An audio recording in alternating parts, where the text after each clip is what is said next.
ज्ञान सागर में पुनः आपका हार्दिक स्वागत है। आज हम अष्टावक्र गीता के 8वें भाग में प्रकरण 18 प्रस्तुत करेंगे। तो अष्टावक्र जी आगे कहते हैं, जिसके बोध के उदय होने पर समस्त भ्रांति स्वप्न के समान नष्ट हो जाती है, उस आनंद स्वरूप, शांत रूप और तेजमय रूप को नमस्कार है। संपूर्ण धनों को कमाकर मनुष्य अतिशय भोगों को तो अवश्य पाता है, लेकिन सबके परित्याग के बिना सुखी नहीं होता। जिसका अंतर्मन कर्मजन दुख रूपी सूर्य के ताप से जला है, ऐसे पुरुष को शांति रूपी अमृत धारा की वर्षा के बिना सुख कहाँ। यह जगत तो केवल संकल्प मात्र है। यह आत्मपद न तो दूर है और न संकोच से ही प्राप्त होता है। यह विकल्प रहित, प्रयास रहित, विकार रहित और निर्दोष है। मोह से निवृत्त होने पर और अपने रूप के ग्रहण मात्र से आवरण रहित दृष्टि वाले ज्ञानी पुरुष शोभायमान होते हैं। आत्मज्ञान प्राप्त करना नहीं है, केवल उसके आवरण मात्र को हटाना है। सारा जगत कल्पना मात्र है तथा आत्मा मुक्त और सनातन है। केवल निर्विकार दृष्टि से, देखने मात्र से, केवल साक्षी हो जाना ही पर्याप्त है। यह आत्मा ही ब्रह्म है। मनुष्य में उपस्थित चेतना का नाम ही आत्मा है तथा समष्टि रात चेतना ही ब्रह्म है। ऐसा निश्चय पूर्वक जानकर न कामना करता है, न कहता है और न ही कुछ करता है। शांत हुए भोगी के लिए न विक्षेप है और न एकाग्रता है, न बोध है और न मूर्छता है, न सुख है और न दुख है। विकल्प रहित स्वभाव वाले योगी के लिए राज्य और भिक्षावृत्ति में, लाभ और हानि में तथा समाज और वन में कोई फर्क नहीं होता है।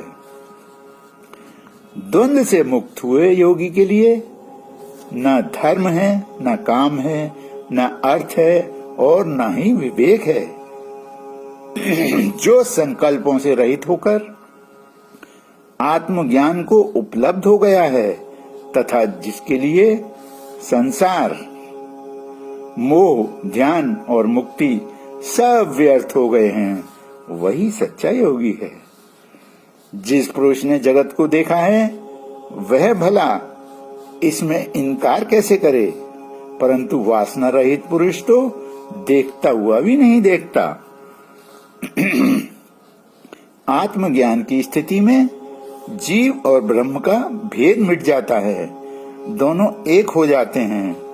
सर्वत्र एक ही ब्रह्म की अनुभूति होती है, फिर कौन किसका चिंतन करे। आत्मज्ञान की स्थिति में केवल आत्मा ही शेष रहती है। चित्त, मन, शरीर, संसार आदि के विक्षेप समाप्त हो जाते हैं, फिर किसका निरोध किया जाए। आत्मज्ञानी पुरुष संसारी की भांति रहता हुआ भी संसार से भिन्न है।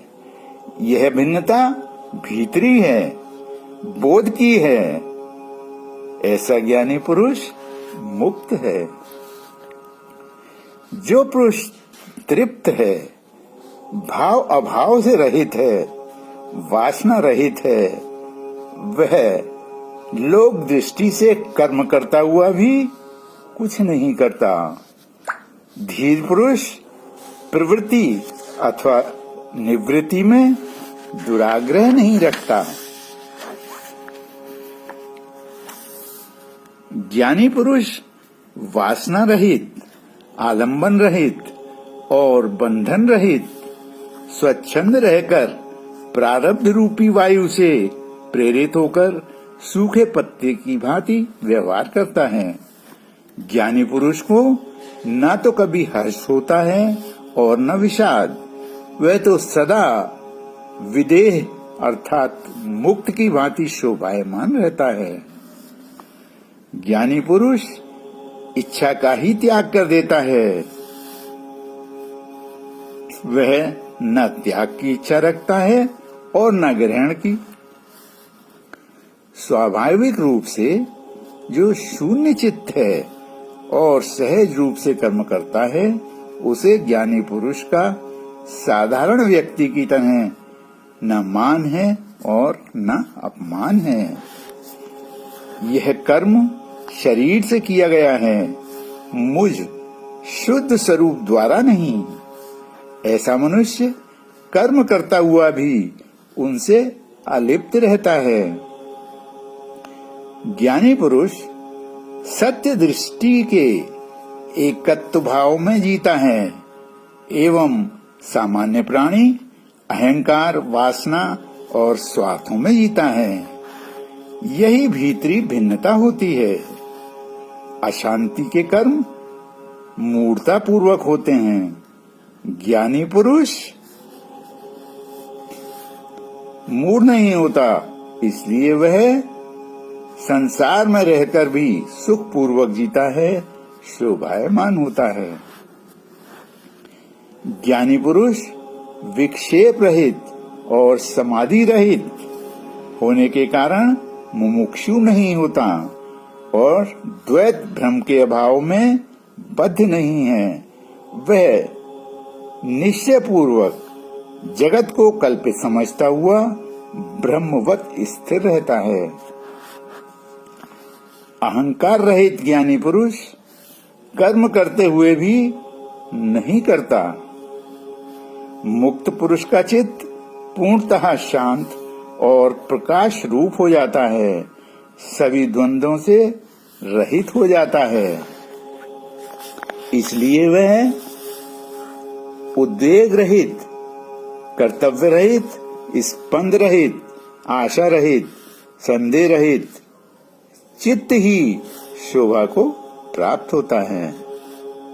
ज्ञानी पुरुष का चित्त ध्यान या चेष्टा में प्रवृत्त नहीं होता, परंतु वह निमित्त के बिना ध्यान करता है और नाना प्रकार के कर्म करता है।